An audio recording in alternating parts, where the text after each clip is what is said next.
Last two, the chapter 15 is the functioning of financial markets. Okay, so what are your financial markets? You get you get your primary and you get your secondary. Primary market is where the company needs capital. So what do? They issue new securities to who? To investors. What do investors give them? They give them the cash, and the company does whatever they need to grow the company. Okay, people now have an ownership percentage. Okay, this is your primary market. Then you get your secondary market. Okay, this is the most common. Okay, there's like a little wall there. The investors buy, the buyer goes to exchanges or brokers. They give them the cash. Okay, what do they give them? They give them either the cash if they're the seller or securities if they're the buyer. Now the issuer does not receive cash unless he is in the primary market. Not always, but usually. What usually happens is a company will go to an underwriter. The underwriter will buy all the shares, and it's usually like banks or investment banks, and then those investment banks pay the company. It buys all of its shares, pay the company has no more risk, they have their money, they're happy. The investment bank then has to go find investors to sell those shares to. Okay, if the share prices increase, the investment bank wins. Nothing happens to the firm. The firm has sold its shares, it's done, it's out the picture. Okay, not necessarily always, but generally the time. Okay, investment banks. Okay, so here you have the issuer, who is the company, right? Okay, they have an IPO. Okay, what happens? The investment bank buys all of its shares, and then they go to the market to find investors who will buy the shares. Okay, underwriting offering. Okay, this is the one where they buy all of the shares from the company. Okay, and then sell it off to the public. Where does the risk lie? It lies with the investment bank. Okay, when it's a best efforts offering, this is where the investment bank only goes and finds people. So then they act as the broker. Okay, so then what happens when share prices rise? Who will benefit? The issuer will benefit. Okay, if it's an underwritten offering, who benefits when share prices rise? The investment bank. Okay, so if it's a best efforts offering, the investment bank is the broker. If it's an underwritten offering, the investment bank becomes like the broker slash the exchange. Okay. Okay, when it's a large offering and offered by several organizations, it's called a syndicate. Okay, so I think, like, if example, Apple had to go public now, it would need a syndicate offering. Okay, initial public offering. So it's when a company was initially private and then they want to go public. Okay, two things can happen. It can either be oversubscribed. This is when demand is greater than supply. Or it can be undersubscribed when demand is less than supply. Okay, now what happens if it's a company, if the company is going to the market, what are they scared of? Undersubscription. Okay, because now they've issued and they're not going to get all the money for all their shares. But if they had gone through an investment banker and underwritten, that bank would have bought all the shares for the price they wanted. But now if they go public without an underwriter, what happens if it's undersubscribed? Don't have enough money. Okay, if it's oversubscribed, obviously the company will be very happy, but that takes away the risk of undersubscription. Okay, the underwriters have strong incentives to choose a lower price because it reduces the risk of offering being undersubscribed. If it's low price, it means higher demand. Okay, if the price is too high, people are not going to be too keen on it. Okay, seasoned offerings. Okay, you get the issuer. Okay, then we had the investment bank. We've spoken about the these two, the underwritten offering and the best efforts offering. Okay, then you get something called direct placement. Do you remember what a shelf registration was? Where it's where they registered the shares now, but they're only going to issue them later on when they need the capital. Okay, and a rights offering is basically when a company has a number of shares outstanding. Now they want to issue more shares. Okay, so what they do is they offer an option to existing shareholders to either buy shares and keep their percentage the same, their percentage ownership the same. Okay, so they offer them obviously at a discount to what the market price was. Or what they can do is they can sell that offer and get the money now and just have a diluted position. Does it make sense? So you get an offer, you can either buy the shares and keep your ownership percentage the same, and that'll be at a discount, or you can sell it, get the money now, but you'll be diluted in your ownership percentage. Okay, private placements. This you can think of it as like its own primary market.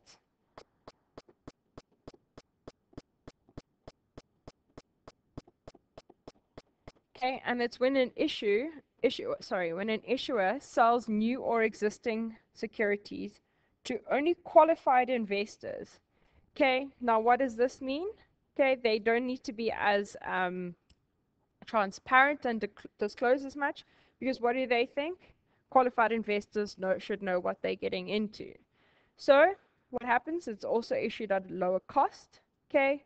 But the reason being is there's not a lot of liquidity, okay? Not everyone is a qualified investor, so it's going to be very hard to get in and out. So how do they compensate that? Via lower prices. Okay, rights offering, we just spoke about it just now. Okay, it's when options are given to existing shareholders to buy proportionally more shares at below market prices. So the shareholders can, one, exercise their options and maintain their proportional ownership, or two, sell the rights to offset the dilution of ownership. But you understood that, right? Cool.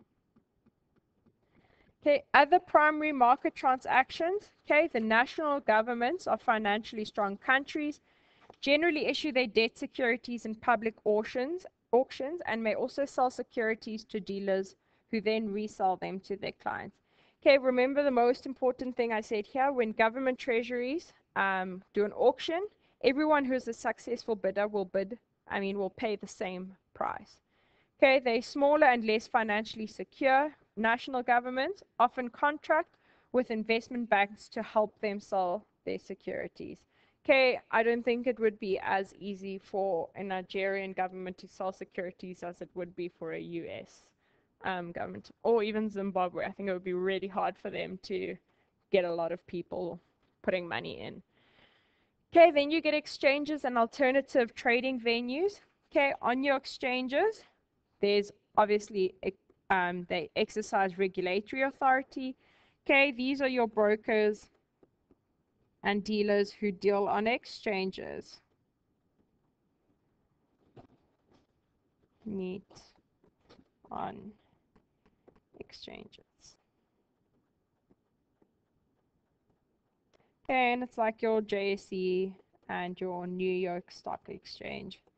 Okay, alternative trading venues is when the venue is owned and operated by the dealers themselves. Okay, so owned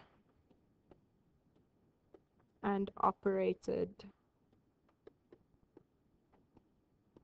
by dealers.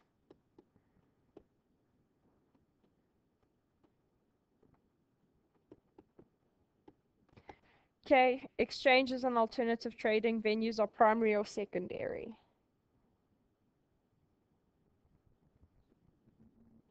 Secondary markets. Because remember, the companies, you're not buying from the company, you're buying from the stock exchange. Yeah, it's already been issued.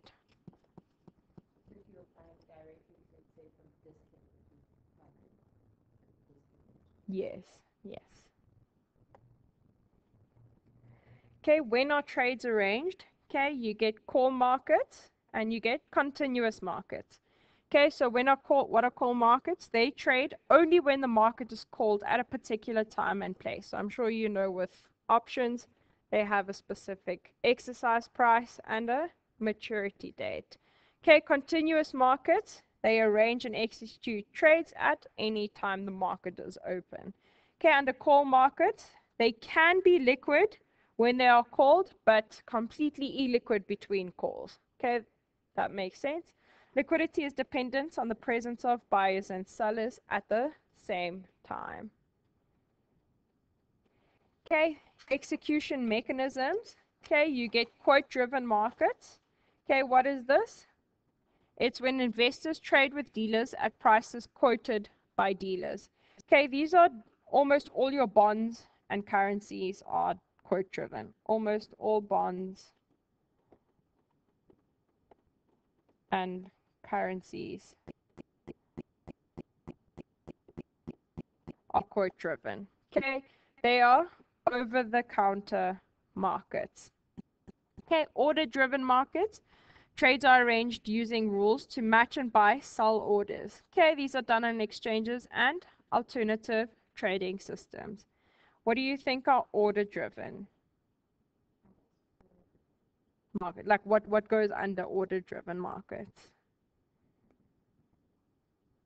Okay, it's usually your shares, your futures, and your options.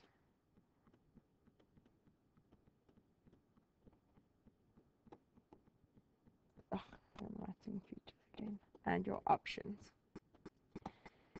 Okay, and your brokered markets. Brokers arrange trade among their clients. Assets are infrequently traded and expensive to carry in inventory.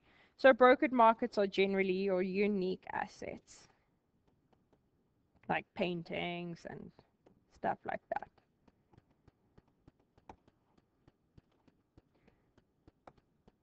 Okay, this one I'm sure you know very well. Your long position is when you buy, short is sell. Okay, so when do you benefit in a long? When prices rise, and short when prices fall.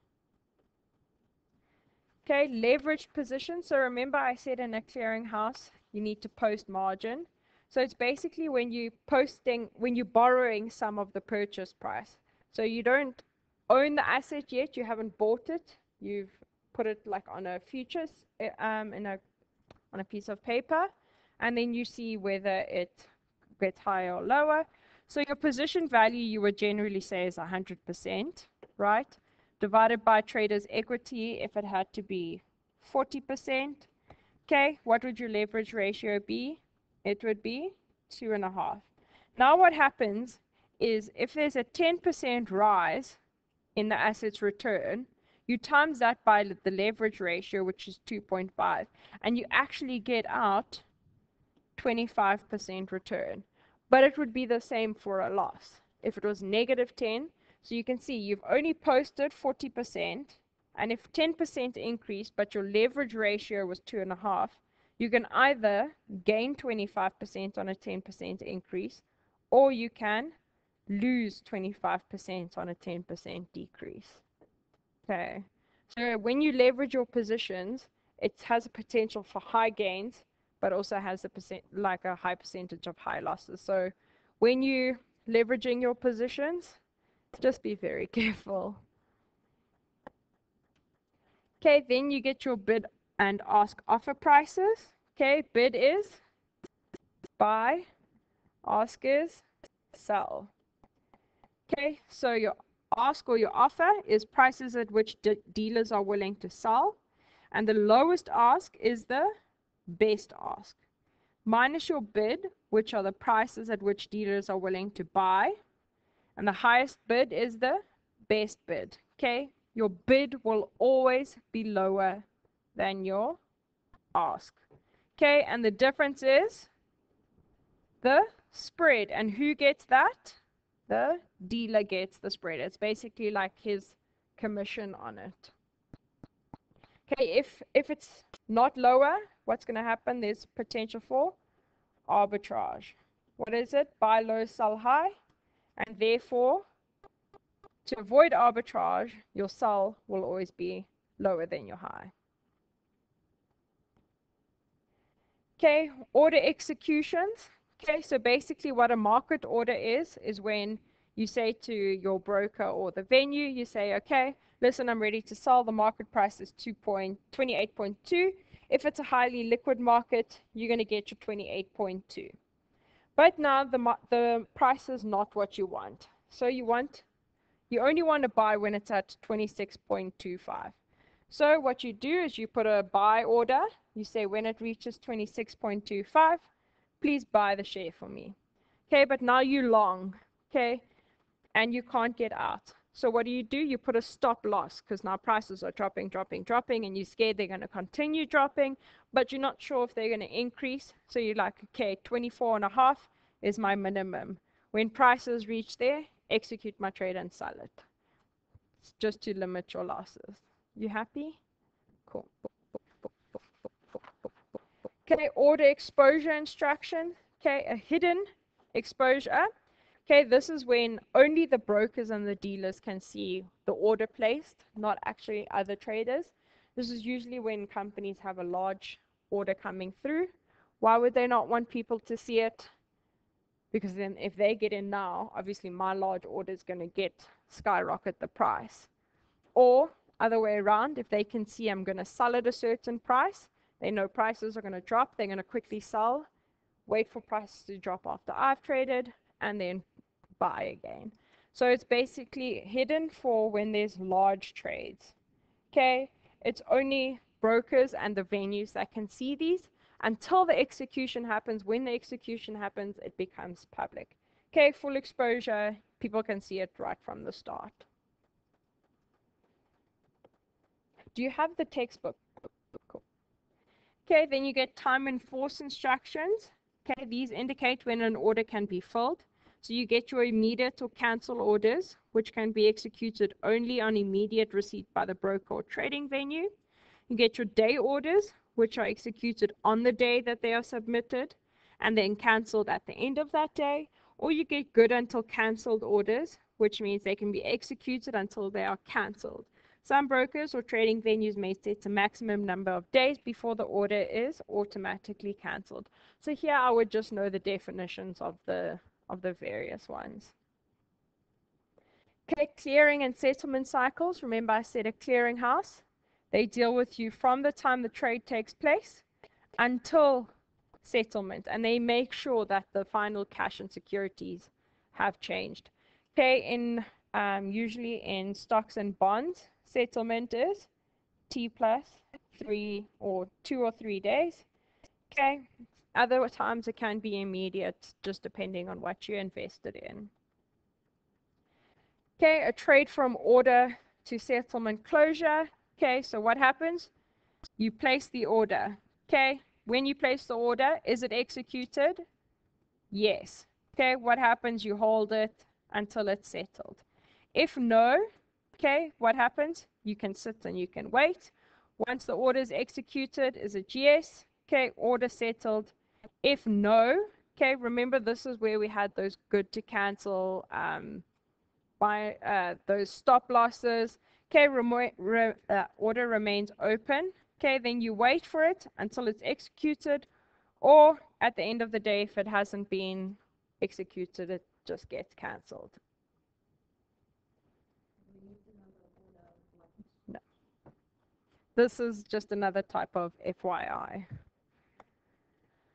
Okay, transaction costs. You get this, I would know, you get explicit transaction costs. Okay, the first explicit is brokerage commissions. Okay, and the second are fees paid to trading venues and financial transaction taxes. So your brokerage commissions, remember that's the difference between the bid ask. Okay, then you get implicit costs.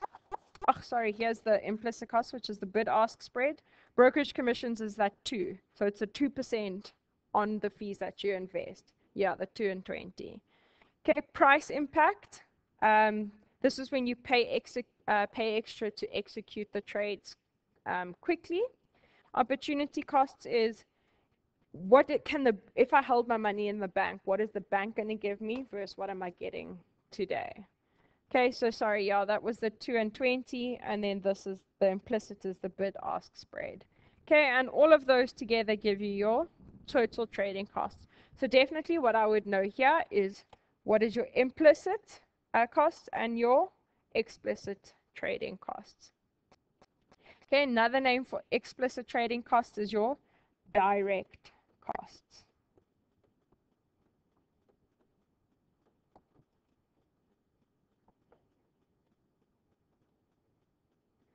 Okay, efficient financial markets. Okay, I would say this is also another important. You see how they always leave everything till the last few pages. They do this in level 1 and 2 as well. Okay, you get your operational efficiency, which are your, so if it's operational efficient, there should be low transaction costs, small bid-ask spreads. What does that mean? High liquidity, and you absorb trades with little price impact. Okay, so that means it has to be quite a stable market. So if someone, for example, now had to buy like $4 billion worth of Bitcoin, it would shoot the price up massively. Whereas if someone had to buy 4 billion rand in Amazon, it would be a small drop in the ocean, or even in Bridgewater Associates, you know? Then informational efficiency. This means that prices reflect all available information about fundamental values. So remember that was your V naughts. And allocational efficiency. Resources are put to use where they are most valuable. Okay, so you're not going to sit and waste time on things that are not even supposed to be in your portfolio. Okay, so we're going to look at investors and their needs. Okay, so starting off, we know every investor is different. Okay, what they have, what they need, what they want. Okay, we also are comparing investors like individuals, and we're also looking at institutions. And we can definitely tell that institutions and individuals have different needs, resources, and wants. Okay, so what are client characteristics? We're going to look at their financial resources, their personal situations. Okay, do they have kids? Do they have grandparents? Who do they look after? Where do they live? Okay, their objectives. So what are they saving for? Attitudes, are they risk averse or risk taking? Financial expertise, do they have any knowledge in the financial investment industry? Sorry, and the list can go on. Okay, so the needs, obviously what they require, and we have to determine what investments are appropriate for them. Okay, types and characteristics of investors.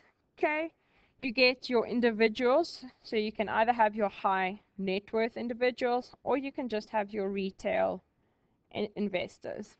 Okay, so remember our retail investors were people with modest resources. Okay, often differentiated based on their resources. For example, retail investors, high net worth, ultra high net worth, probably like your Jeff Bezos kind of thing. Then you also get your institutional. Okay, why do they need to invest? To advance their missions, such as pension plans, endowment funds, etc., or to provide financial services, such as companies, banks, and insurance companies.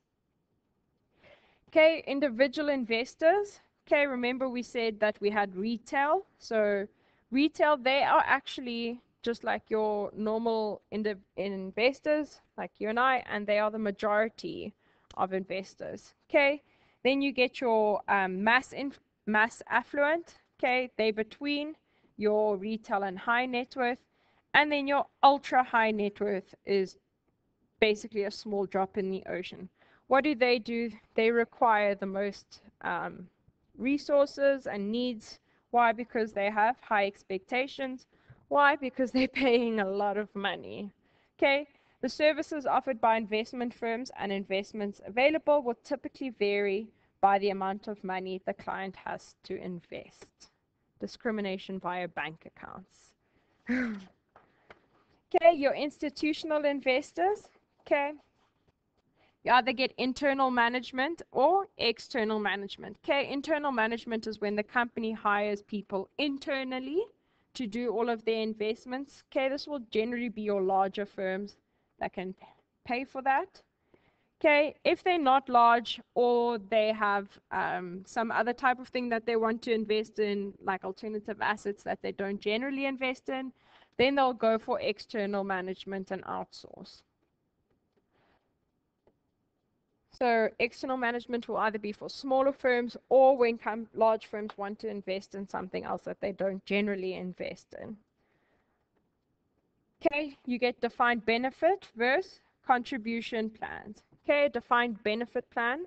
How I think of this is it's a benefit to me. Why? Because our employer promises if I work for 7 years, this is how much I'm going to get out, regardless of what happens in the investment industry. Okay, so it's defined. Investments are chosen by the company or the pension fund manager. Who does the risk lie with? The employer. Why? Because he promised me if I stayed with this company for 5 years and I retired or left the company, this is how much I would get. Now, a defined contribution plan is what companies are doing now. Why? Because it's all risk lies with the member. So what it is usually it's a percentage of your salary or like a payroll deduction. Okay, so what happens is he says, okay, before tax, I will take 10% of your salary and I'll invest it into some asset. Who decides what the asset is? The member. What does that do? It takes even more risk away from the company. So the company is not going to say, by the end of 5 years, this is how much money you will have. It's all based on you now. So this is becoming more common and benefit plans are less common. So just think about benefit is usually benefit me. Why? Because there's no risk on me. It's defined. It's happening. I'm getting my money. Contribution, I have to contribute. That's just how I remember the difference between the two. But the main thing here is where does the risk lie? So under a benefit plan, it lies with the employer. And with a contribution plan, it lies with the member. I would say that's the key to take away. Okay, institutional investors, you get endowment funds. Okay, that's basically like when someone says, okay, I'm going to give the University of Wits 5 million rand, but on condition they have to invest in something. The money has to go to an investment, and the money that they make from the investment has to go to scholarships. Okay, foundations, basically like the Nelson Mandela Fund. It's a grant-making institution funded by gifts and by the investment income that they produce. Okay, do you get the difference between the two? Cool. Governments and sovereign wealth funds.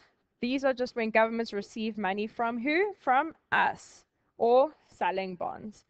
Okay, non-financial companies, they are just companies that invest money they do not presently require to run their businesses. Don't know how many are left in the world, but there are. Okay, investment companies. Okay, these are your mutual funds, your hedge funds, and your private equity funds. We've discussed all of those today already. Insurance company. Okay, property and causality insurance companies prefer shorter term investments. Why?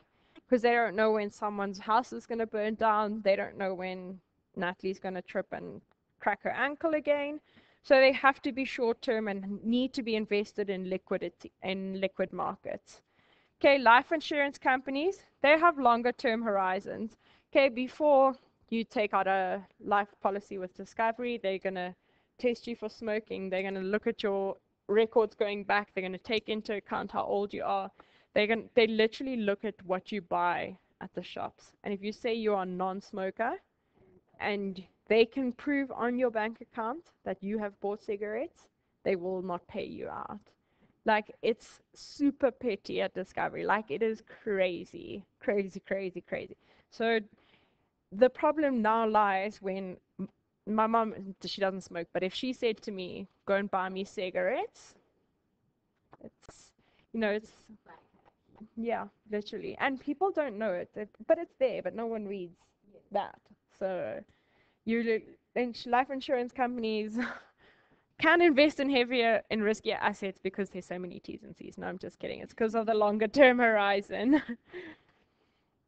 Okay, common factors that affect all investors' needs. Okay, obviously the time horizon. Are we investing for a car? Are we investing for retirement? Okay, risk tolerance. Again, looking at what we own, how much we can put aside, what are our current needs, and our return requirement. So say I need only 10,000 in 5 years' time is going to be a much different return requirement if I need 10,000 by the end of the year. So one thing we never, ever, ever have to forget is higher levels of expected return will require higher levels of risk to be taken. Okay, then we're going to look at risk tolerance. Now, risk tolerance is split into two. It's split into the ability to take risk. Okay, now this is looking at liquidity. So liquidity being, what have I invested my money for, and do I need it when? Okay, so if I need to live on my money that's invested, I need to be able to take it out very quickly. Time horizon, am I investing for 1 year, 2 years, 5 years, 20 years? And assets. So do I have a house to back me up? Because my bank account might not be great, but I have a house to fall on. So looking at your ability, which is now different to your willingness. Okay, so investing experience. Obviously, if you have a lot of experience, you'd be more willing to take risk. Okay, attitude towards risk. I don't trust the investment industry, so I'm not going to put a lot of money in there, or vice versa.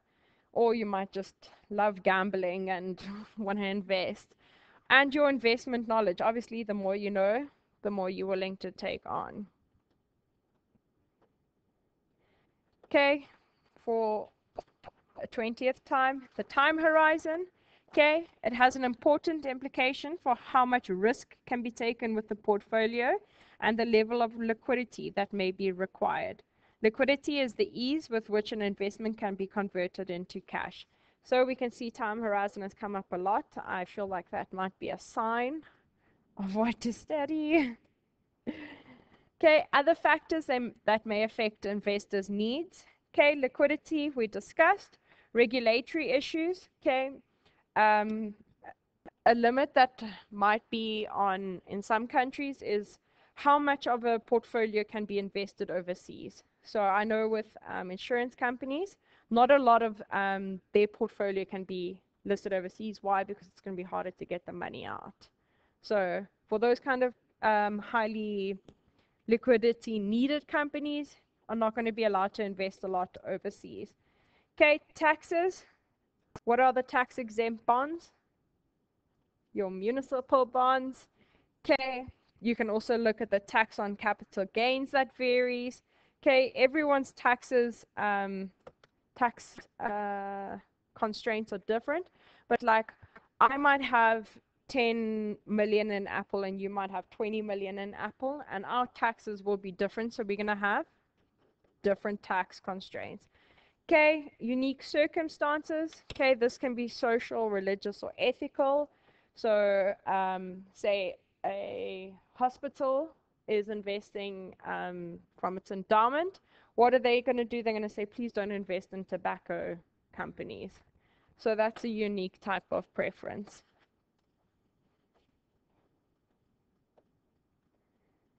Okay, the investment policy statement. This is probably the most crucial of the whole reading. Okay, the IP, it's also called IPS. IPS, investment policy statement. Okay, now what this is it's a guide for investment managers and for the client themselves.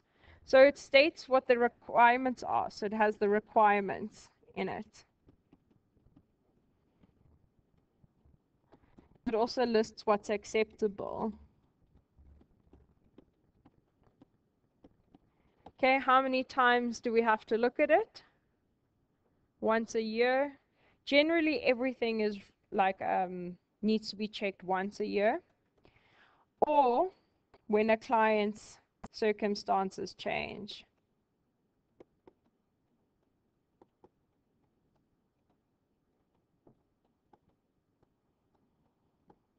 Okay, now that's not to say every single day you need to check if your client has come into money or lost a whole lot of money, but it's like, I don't know if they actually disclosed who won the lottery, but if that guy had a broker and he knew that his client won the lottery, he would have to call him and be like, listen, son, your IPS has changed a lot. So this IPS has brought together this whole reading because it looks at one, the objectives, and two, the constraints. What were your objectives?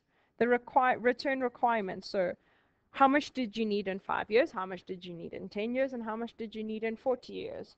Your risk tolerance. Remember, it was your ability and your willingness.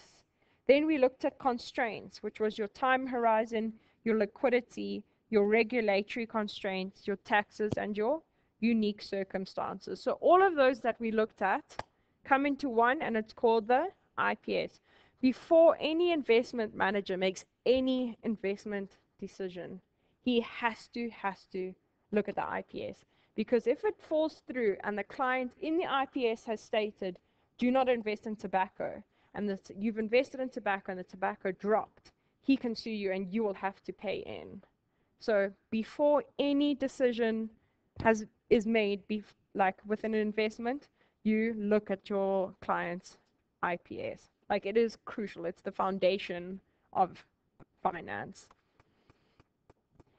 Okay, we're just going to look at most institutional investors and adopt a comprehensive IPS.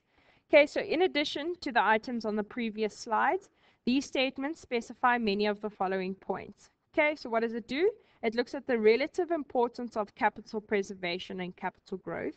It looks at the asset classes in which the institution is allowed to invest, so either tobacco or not tobacco kind of thing. A target asset allocation that indicates what proportion of the investment funds will be invested into each asset class. So remember in the previous reading, it looked at your asset allocation.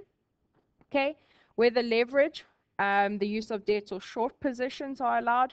So remember when we had our leverage, you posted on margin. Okay, short positions, obviously you know what that is. How actively the institution will trade. So obviously if you don't want to pay a lot, you're going to be passive. If you don't mind paying extra, it'll be active.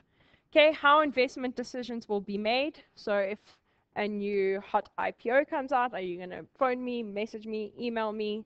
How are all our decisions going to be made? Are you going to consult me before, or are you just going to go with it? Okay, the benchmarks against which the institution will measure overall investment returns. Cool, done.